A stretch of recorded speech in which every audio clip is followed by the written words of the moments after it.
What's good, YouTube? This video is about text-only relationships.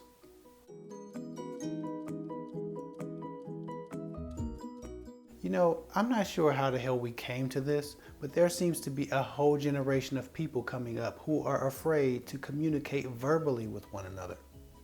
It's so bad now, about a third of my emails come from women who haven't even talked on the phone with the guy that they're writing me about.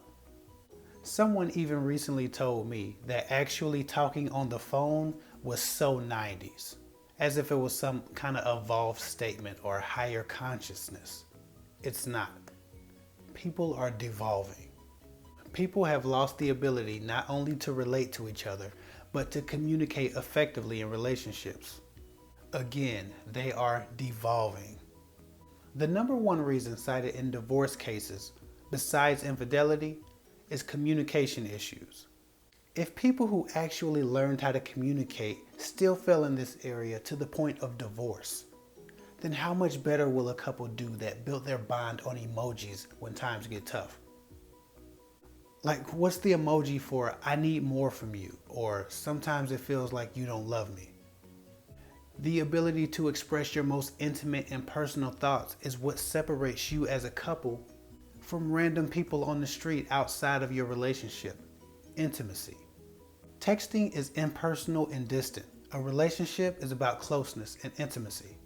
So if all y'all do is text each other, then y'all not boyfriend and girlfriend.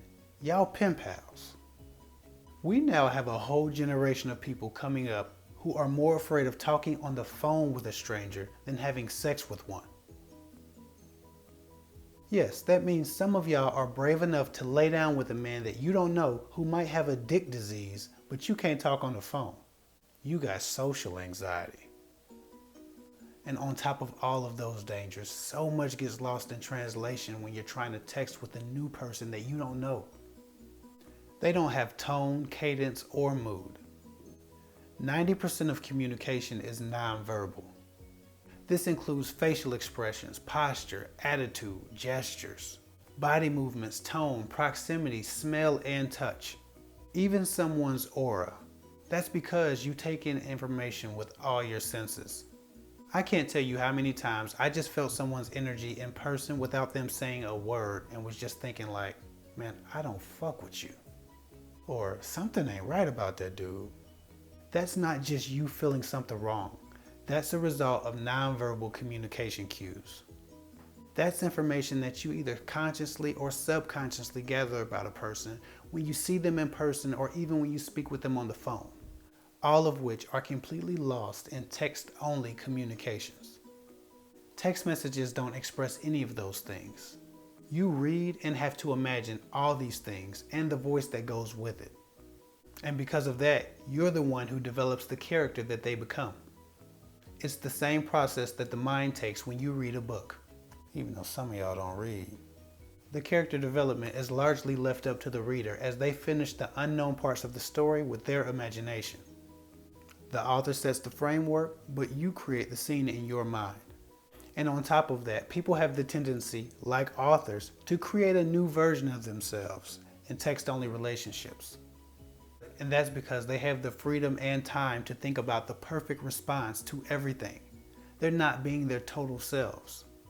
Now don't lose me here, but there's a concept known as impression management. This basically means the strategies that people use to control how other people see them. People have a private self and a public self. The private self is the person that you believe yourself to be. It's also the part of you that keeps your secrets, your negative thoughts or unpopular opinions. It also hides your wicked ways.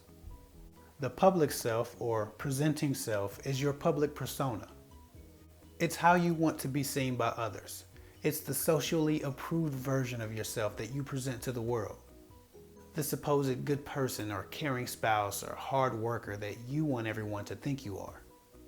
It's your impersonation of the perfect version of yourself. Because so much context is lost in text-only relationships, you may be only really getting to know a man's public self, and that's dangerous. In talking on the phone or spending time with a person, you'll always begin to discover the more unfavorable characteristics of a person.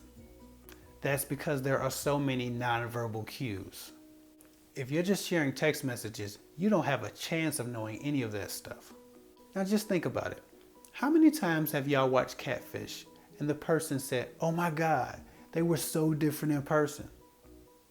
That's because when they meet the person for the first time, they're bombarded with all this new information about that person that they had previously imagined incorrectly. That's what text message only relationships are. A guessing game, and there's almost no way to guess accurately. People often break up or stop talking very shortly after they meet for the first time following a text message only buildup. That's because the fantasy doesn't match the reality and they don't recognize each other.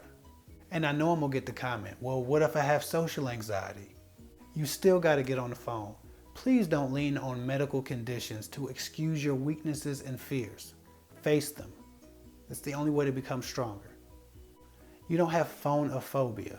You're just nervous. You and everybody else who's trying to get to know a new person. And I get it. You don't know what to say. You hate awkward silence. What if they think you're boring? I got something for you. If you're afraid that you won't have anything to talk about, type up a few very long text messages, but don't send them. Pick up the damn phone and read them to that person in sections, allowing them to respond.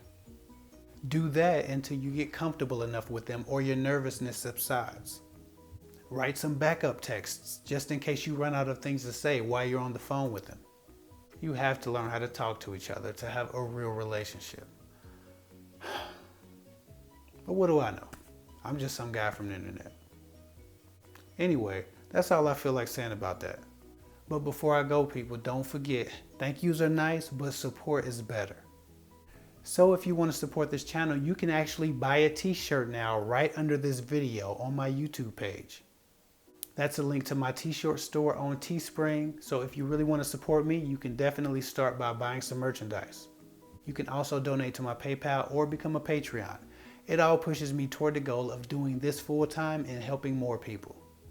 Share my videos if you think they're helpful. I'll get with y'all later.